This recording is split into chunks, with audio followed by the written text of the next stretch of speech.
25వ అధ్యాయము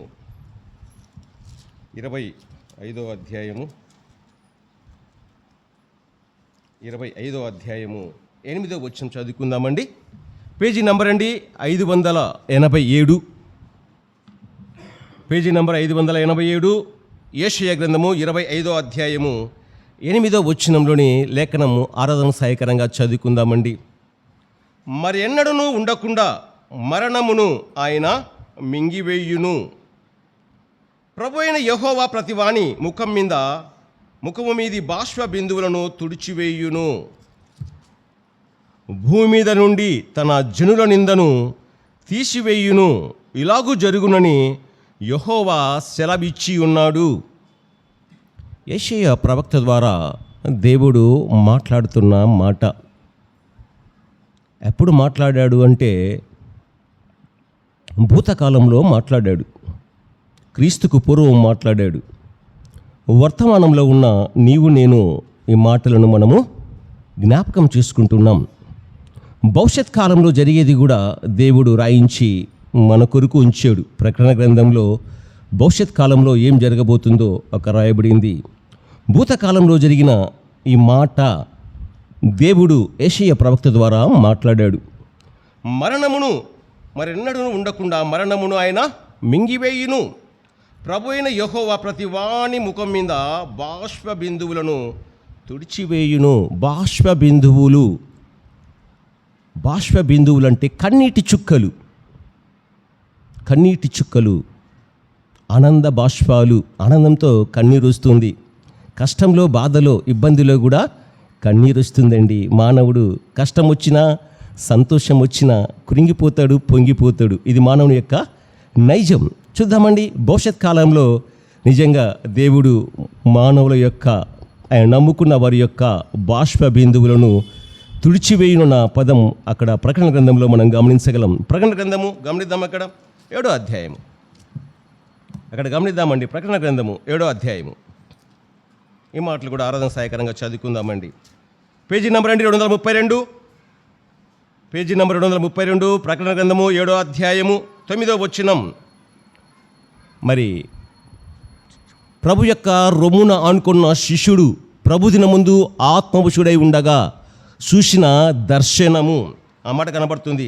అటు తర్వాత నేను చూడగా, ఇదిగో ప్రతి జనంలో నుండి, ప్రతి వంశంలో నుండి, ప్రజలలో నుండి, ఆయా భాషలు మాట్లాడు వారిలో నుండి వచ్చి ఎవడును లెక్కింపజాలని ఒక గొప్ప సమూహము కనబడెను. వారు తెల్లని వస్త్రములు ధరించుకున్న వారై ఖర్జూరపు మట్టలు చేత పట్టుకొని సింహాసనం ఎదుటను గొర్రెపిల్ల ఎదుటను నిలబడి సింహాసనాసీనుడైన మా దేవునికిని గొర్రెపిల్లకును మా రక్షణకై స్తోత్రమని మహాశబ్దంతో ఎలుగెత్తి చెప్పిరి. దేవదూతలందరూ సింహాసనం చుట్టూను, పెద్దల చుట్టూను, ఆ 4 జీవుల చుట్టూను నిలబడి ఉండిరి. వారు సింహాసనం ఎదుట సాష్టాంగపడి ఆమెన్ అంటే అవునుగాక అని అర్థం ఆ పదానికి. యుగ యుగముల వరకు మా దేవునికి స్తోత్రమును, మహిమయు, జ్ఞానమును, కృతజ్ఞతా స్తుతియు, ఘనతయు, శక్తియు, బలమును కలుగును గాక అని చెప్పుచు దేవునికి నమస్కారము చేసిరి. ఆమెన్. పరలోకంలో దేవుని కుమారుడైన, వధింపబడిన గొర్రెపిల్లైన కుమారుని ఆరాధించే విధానాన్ని చూశాడు. ఆత్మవశుడయ్యున్న ప్రభు యొక్క అంతరంగ శిష్యుడు, రొమ్మున ఆనుకున్న శిష్యుడు యోహాను. మరి అంతేకాకుండా పెద్దలలో ఒకడు తెల్లని వస్త్రము ధరించుకొని ఉన్న వీరెవరు అంటూ మరి యోహాను ప్రశ్నిస్తూ ఉన్నాడండి. వీరెవరు అంటే అందుకు జవాబుగా ఏం చెప్తున్నాడంటే ఆయన, మరి వీరెవరు ఎక్కడి నుండి వచ్చిరని నన్ను అడిగెను. అందుకు నేను, అయ్యా నీకే తెలియననగా అతడు ఇలాగూ నాతో చెప్పెను. ఒకడు తెల్లని వస్త్రములు, పెద్దలలో ఒకడు తెల్లని వస్త్రములు ధరించుకున్న వీరెవరని యోహాను ప్రశ్నించాడు. అక్కడ 24 పెద్దలలో ఒకడు. 4వ అధ్యాయం ప్రకటన గ్రంథం 4వ వచనంలో గమనించగలం. 24 సింహాసనం ఎదుట, ప్రభు ఎదుట వారు కూడా కూర్చొని సువర్ణ కిరీటములు ధరించుకున్నవారుగా కనబడతారు. వారు కూడా దేవుని ఆరాధించేవారుగా ఉన్నారు. ఆ పెద్దలలో 24 పెద్దల్లో ఒక పెద్ద యోహాను ప్రశ్నించినప్పుడు, అయ్యా నాకేమీ తెలియదు, నీకే తెలియను అనగా అతడు ఇలాగ నాతో చెప్పెను, వీరు మహాశ్రమల నుండి వచ్చిన వారు గొర్రె పిల్ల రక్తంలో తమ వస్త్రములు ఉదుకుకొని వాటిని తెలుపు చేసుకొనిరి. అందువలన వారు దేవుని సింహాసనం ఎదుట ఉండి రాత్రింబగళ్ళును ఆయన ఆలయములో ఆయన్ను సేవించుచున్నారు. సింహాసనాసీనుడైన వాడు తానే తన గుడారము వారి మీద కప్పును. వారికి ఇక మీదట ఆకలి అయినను దాహమైనను ఉండదు. సూర్యుని ఎండ అయినను ఏ వడగాలి అయినను వారికి తగలదు. ఏలయనగా సింహాసన మధ్యమందుండు గొర్రెపిల్ల వారికి కాపరి అయి జీవజలముల బుగ్గల యొద్దకు వారిని నడిపించును.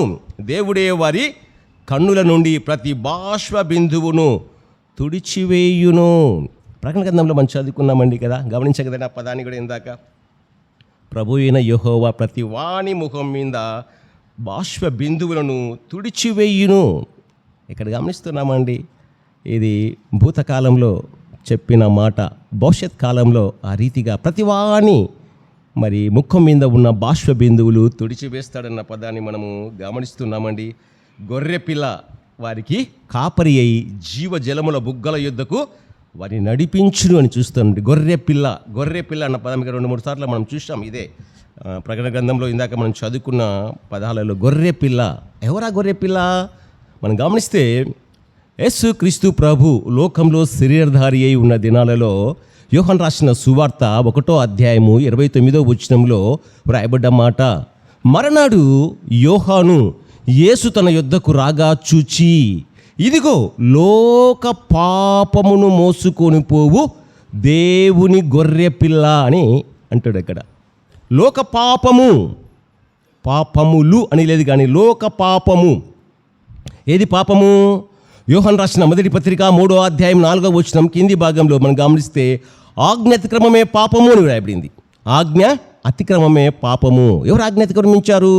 ఏదేని తోటలో ఆదాము అవ్వలు. ఇట్లుండగా ఒక మనుషుని ద్వారా పాపం ద్వారా మరణమును లోకంలో ఎలాగూ ప్రవేశించెనో అలాగనే మనుషులందరూ పాపం చేయడం వలన మరణం అందరికీ సంప్రాప్తమయ్యను. రోమా 5:12 ఆ మాట గమనించగలం.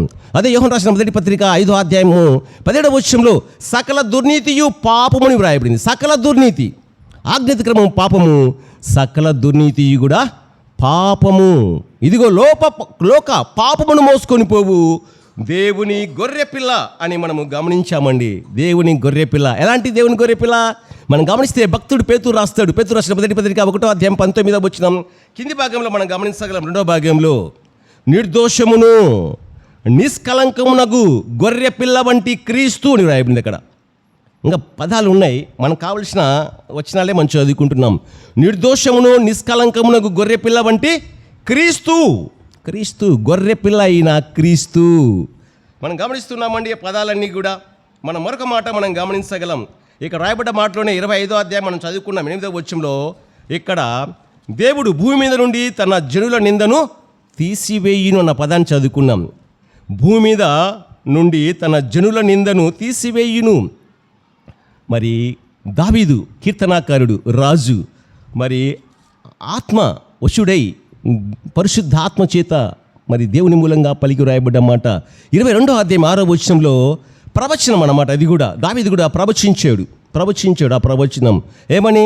22వ అధ్యాయం 6వ వచనంలో, నేను నరుడను కాను, నేను పురుగును, నరుల చేత నిందింపబడిన వాడను, ప్రజల చేత తృణీకరింపబడిన వాడను అంటూ ప్రవచించాడు మన ప్రభు అయిన యేసుక్రీస్తు గురించి దావీదు మరొక చోట కూడా మరొక రకంగా ప్రవచించాడు. 22వ అధ్యాయంలోను 69వ అధ్యాయము కీర్తన 69వ కీర్తన 9వ వచనము 20వ వచనము 21వ వచనంలో కూడా మనం కొన్ని మాటలు చదువుకోగలం. ఆరాధన సహాయకరంగా ఆ మాటలు కూడా. నేను నిందించు వారి నిందలు 69వ అధ్యాయం 9వ వచనం 2వ భాగంలో నేను నిందించు వారి నిందలు నా మీద పడెను అని వ్రాయబడింది. 20వ వచనంలో మరి ఆ నిందను బట్టి నా హృదయము బ్రద్దలాయెను, నేను బహుగా కృషించి ఉన్నాను అంటాడు. బహుగా కృషించి ఉన్నాను, నిన్ను నిందించు వారి నిందలు నా మీద పడెను, మరి నిందకు నా హృదయం బ్రద్దలాయెను, నేను బహుగా కృషించి ఉన్నాను. మరి కరుణించు వారి కొరకు నేను కనిపెట్టుకుంటుని, ఎవరు కనరాలేదు. ఓదార్చు వారి కొరకు నేను కనిపెట్టుకుంటుని, ఎవరునూ నాకు కానరానైరి. మరి వారు చేదును నాకు ఆహారంగా పెట్టిరి, నాకు దప్పికైనప్పుడు వారు నాకు చిరకను త్రాగనిచ్చిరి. ప్రవచన వాక్యం దావీదు 22వ అధ్యాయంలోను 69వ అధ్యాయంలోను ఆ కీర్తనలో దావీదు మన ప్రభువైన యేసుక్రీస్తు గురించి ముందే ప్రవచించాడండి. ఆ ప్రవచనాలన్నీ కూడా నెరవేర్చబడ్డాయి. ఇదే మాట మరి 69వ అధ్యాయం 9వ వచనం 2వ భాగంలోని మాట భక్తుడు పౌలు జ్ఞాపకం చేస్తాడు. 15వ అధ్యాయం రోమా 3వ వచనం గమనించగలం. కాగా క్రీస్తు కూడా తన్ను తాను సంతోషపరచుకోలేదు, కానీ నిన్ను నిందించు వారి నిందలు నా మీద పడినని వ్రాయబడినట్లు ఆయనకు సంభవించును గమనించగలం. రోమా 15వ అధ్యాయము 3వ వచనంలో మరొకసారి జ్ఞాపకం చేసుకున్నాం పదం. క్రీస్తు కూడా తన్ను తాను సంతోషపరచుకోవడం లేదు, కానీ నిన్ను నిందించు వారి నిందలు నా మీద పడిను అన్న వ్రాయబడిన ప్రకారము ఆయనకు సంభవించును. నిజమే కదండి, సంభవించాయి. గమనిద్దాం లేఖనాలు. మత్తయి సువార్త గమనిద్దామండి. మత్తయి సువార్త 27వ అధ్యాయం. ఈ మాటలు కూడా ఆరాధన సహాయకరంగా చదువుకుందామండి. మత్తయి సువార్త 27వ అధ్యాయము 37వ వచనం నుంచి కొన్ని వచనాలు చదువుకుందామండి. మత్తయి సువార్త 27వ అధ్యాయము, పేజీ నంబర్ అండి 29 అండి, 29 పేజీ నంబర్ 29. మత్తయి సువార్త 27వ అధ్యాయము 37వ వచనం నుంచి కొన్ని వచనాలు ఆరాధన సహాయకరంగా ఈ మాటలు కూడా చదువుకుందామండి. ఇతడు యూదుల రాజైన యేసు అని ఆయన మీద మోపబడిన నేరము వ్రాసి ఆయన తలకు పేగా ఉంచిరి. మరియు కుడివైపున ఒకడును ఎడమవైపున ఒకడును 2 బందిపోటు దొంగలు ఆయనతో కూడా సిలువ వేయబడిరి. ఆ మార్గమున వెలుచుండిన వారు తలలు లూచుచు, దేవాలయమును పడగొట్టి 3 దినములలో కట్టువాడా నేను నీవే రక్షించుకొనుము, నీవు దేవుని కుమారుడవైతే సిలువ మీద నుండి దిగుమని చెప్పుచు ఆయనను దూషించిరి. ఈ దూషణలో నీవి నావే అండి. ఆయన దూషింపబడుతూ ఉన్నాడు. అలాగే శాస్త్రులను, పెద్దలను, ప్రధాన యాజకులను కూడా ఆయన అపహసించుచు వీడు ఇతరులను రక్షించును, తను తానే రక్షించుకొనలేడు. ఈ స్థల రాజు గదా, ఇప్పుడు శిలువ మీద నుండి దిగిన ఎడల వాడిని నమ్ముదుము, వాడు దేవుని యందు విశ్వాసం ఉంచును, నేను దేవుని కుమారుడని చెప్పాను గనుక ఆయనకిష్టుడైతే ఆయన ఇప్పుడు వానిని తప్పించునని చెప్పిరి. ఆయనతో కూడా శిలువ వేయబడిన బందిపోటు దొంగలను అలాగే ఆయనను నిందించిరి. నిన్ను నిందించు వారి నిందలు నా మీద పడెను. క్రీస్తు కూడా తను సంతోషపరచుకోవడం లేదు, కానీ నేను నిందించు వారి నిందలు నా మీద పడిన వ్రాయబడినట్లు ఆయనకు సంభవించును. ఆయన జీవితంలో అనుభవించాడు ఈ శ్రమలు, ఈ అవమానము, బాధ, వేదన, రోదన. నిజంగా అండి, దైవ కుమారుడు అయిండు కూడా నీ కొరకు నా కొరకు యేసుక్రీస్తు ప్రభు నిజంగా ఆ రీతిగా అనుభవించాడండి. ఇక్కడ మనం చదువుకున్న మాటలో యెషయా గ్రంథం 25వ అధ్యాయము 8వ వచనంలో మరెన్నడూ ఉండకుండా మరణమును ఆయన మింగివేయును. ప్రవచన గ్రంథం భూతకాలంలో చెప్పబడిన మాట నిజంగా నెరవేర్చబడిందండి. యేసుక్రీస్తు ప్రభు లోకంలో మానవుడిగా, దీనుడిగా, రిక్తుడిగా జన్మించుడు, రక్త మాంసాల్లో పాలివాడుగా, సశరీరుడిగా ఆయన ప్రత్యక్షుడే ఈ లోకంలో 33 సంవత్సరము జీవించాడు. జనంలో పాపం లేదు, జీవితంలో కూడా పాపం లేదు. పాపాత్ములమైన మానవులమైన మన కొరకు ఆయన పాపంగా చేయబడ్డాడండి. ఆ మాటలన్నీ కూడా లేఖనాల్లో రాయబడి ఉన్నాయి. మరొక మాట చదువుకుందామండి ఆరాధన సహాయకరంగా. 1 కొరింథీ 15వ అధ్యాయము భక్తుడు పౌలు రాస్తూ కొన్ని శ్రేష్టమైన మాటలు నిజంగా ప్రభుని గురించి ఆ భక్తుడు వివరిస్తాడండి. 1 కొరింథీ 15వ అధ్యాయము 54వ వచనం నుంచి కొన్ని వచనాలు చదువుకుందామండి. కొరింథీయులకు రాసిన మొదటి పత్రిక 15వ అధ్యాయము, పేజీ నంబర్ 157, పేజీ నంబర్ 157, 15వ అధ్యాయము 1 కొరింథీ 54వ వచనం నుంచి కొన్ని వచనాలు చదువుకుందామండి ఆరాధన సహాయకరంగా. ఈ క్షయమైనది అక్షయతను ధరించుకున్నప్పుడు, ఈ మర్త్యమైనది అమర్త్యతను ధరించుకున్నప్పుడు విజయమందు మరణము మింగివేయబడిను అని వ్రాయబడిన వాక్యము నెరవేరును. నెరవేరబడింది ఆ కలవరి శిలవలోనండి. మనం గమనించగలం. ఓ మరణమా నీ విజయం ఎక్కడా? ఓ మరణమా నీ ముళ్ళెక్కడా? మరణపు ముళ్ళు పాపము, పాపమునకున్న బలము ధర్మశాస్త్రమే. ఆయనను మన ప్రభువైన యేసుక్రీస్తు మూలంగా మనకు జయము అనుగ్రహించుచున్న దేవునికి స్తోత్రము కలుగునుగాక. కొరింథీ సంఘానికి నాడు ఈ పత్రిక రాస్తూ మొదటి పత్రిక భక్తుడు పౌలు యేసుక్రీస్తు ప్రభు యొక్క శిలువను చూపిస్తూ ఆ మాటలు చెబుతూ ఉన్నాడండి. చూడండి, మనం గమనిస్తున్నాం. విజయమందు మరణము మింగివేయబడెను. ఇక్కడ చూసాం యెషయా గ్రంథం 25వ అధ్యాయం 8వ వచనంలో మరెన్నడూ ఉండకుండా మరణమును ఆయన వేసేశాడు. ఆ కలవరి శిలువలో ఆయన మరణాన్ని మృంగాడండి. మనం గమనించగలం మరికొన్ని మాటలు కూడా. చూడండి, 1 తిమోతి, భక్తుడు పౌలు రాసిన పత్రికనే ఇది కూడా. 1 తిమోతికి రాసిన మొదటి పత్రిక మరి 1వ అధ్యాయము 9-10 వచనాలు కూడా ఆరాధన సహాయకరంగా చదువుకుందామండి. పేజీ నంబర్ అండి 191.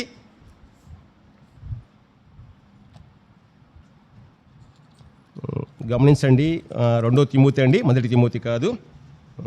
గమనించండి, 2 తిమోతి 1వ అధ్యాయం 9-10 వచనాలు అక్కడ ఉన్నాయి ఆ మాటలు. మన క్రియలను బట్టి కాక తన స్వకీయ సంకల్పమును బట్టియు అనాది కాలంలోనే క్రీస్తు యేసునందు మనకు అనుగ్రహింపబడినదియు క్రీస్తు యేసును మన రక్షకుని ప్రత్యక్షత వలన బయలుపరచబడినదియునైనా తన కృపను బట్టి మనల్ని రక్షించి పరిశుద్ధమైన పిలుపుతో ఆయన మనల్ని పిలిచెను. ఆ క్రీస్తు యేసు మరణమును నిరర్థకము చేసి, ఈ పదం గమనించాలి. ఈ పదం కోసమే ఈ 2 వచనాలు చదవాల్సి వచ్చిందండి. క్రీస్తు యేసు మరణమును నిరర్థకము చేసి జీవమును అక్షయతను సువార్త వలన వెలుగులోనికి తెచ్చెను. మరణమును నిరర్థకము చేసిన మన ప్రభువైన యేసు క్రీస్తు మరణాన్ని కలవరి శిలువలో మింగివేశాడు.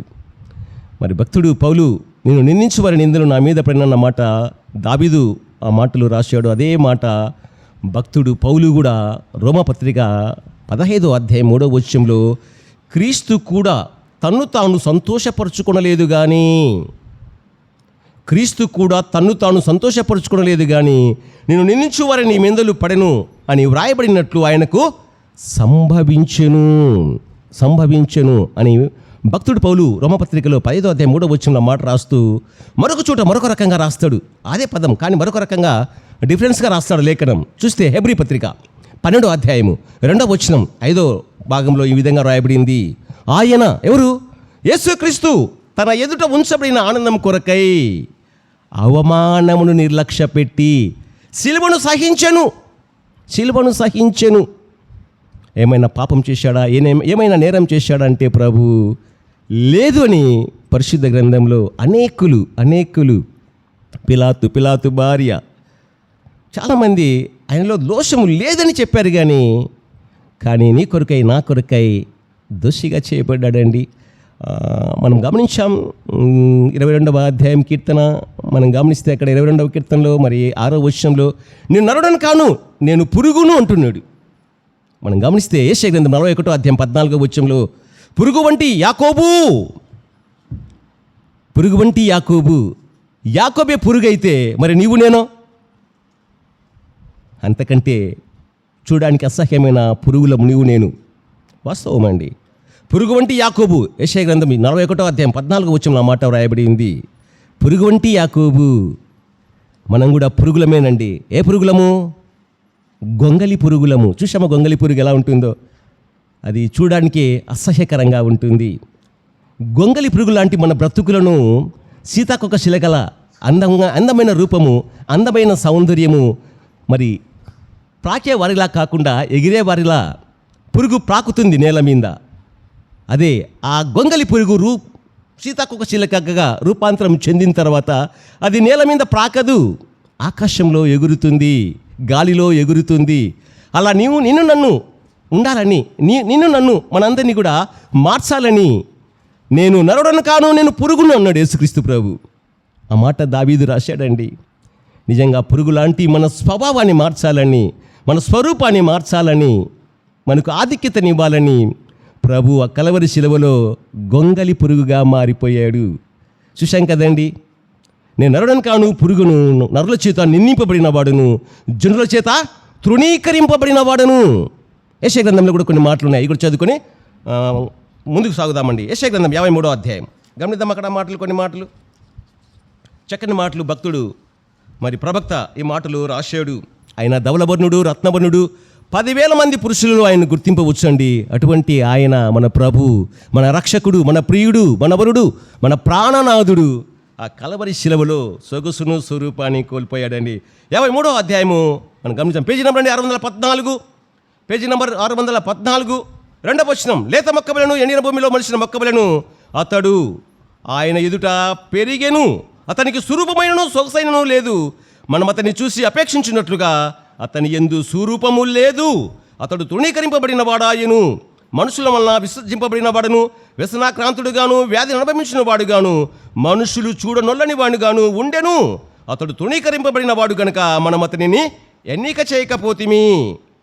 మనం గమనిస్తున్నామని నిశ్చయంగా అతడు మన రోగమును భరించెను, మన వ్యసనములు సహించెను. ఆయనను మొత్తబడిన వాణిగాను, దేవుని వలన బాధింపబడిన వాణిగాను, శ్రమ నొందిన వాణిగాను మనం అతనిని ఎంచితిమి. మన అతిక్రమ క్రియలను బట్టి అతడు గాయపరచబడెను, మన దోషములను బట్టి నలగొట్టబడెను. మన సమాధానార్థమైన శిక్ష అతని మీద పడెను. అతడు పొందిన దెబ్బల చేత మనకు స్వస్థత కలుగుచున్నది. మనమందరము గొర్రెల వలె త్రోవ తప్పిపోతిమి, మనలో ప్రతివాడు తనకిష్టమైన త్రోవకు తొలగెను. యెహోవా మన అందరి దోషమును అతని మీద మోపెను. ఈ మాటలని ఈ అధ్యాయం అంతా మనం చదువుకోవచ్చండి. ఆరాధనకు సహాయకరంగా శ్రేష్టమైన మాటలు యెషయా రాశాడు, దావీదు రాశాడు. ఆదికాండం మొదలుకొని మలాకి వరకు అనేక మంది ప్రవక్తలు ముందే ప్రవచించారు. మన ప్రభు అయిన యేసుక్రీస్తు ఎట్టి శ్రమలు పొందబోతాడు, ఎట్టి శిక్ష భరించబోతాడో ముందే రాశారు. నిజంగా మరెన్నడూ ఉండకుండా మన ప్రభు అయిన యేసుక్రీస్తు ఆ కలవరి శిలువలో మరణాన్ని మింగివేశాడు. మనం కూడా అనారోగ్యం వస్తే ట్యాబ్లెట్ మింగేస్తాం. మింగిన తర్వాత మన కడుపులో ఉంటుంది, అది జీర్ణమై వెడలిపోతుంది, బయటికి వెళ్ళిపోతుంది, ఒంటూలో వెళ్ళిపోతుంది, ఉండదు. నిజమే కదండి. అలాగనే మరణాన్ని మింగినాడు మన ప్రభు. విజయమందు మరణం మింగివేయబడేను చూస్తున్నామండి. మింగివేయబడేను.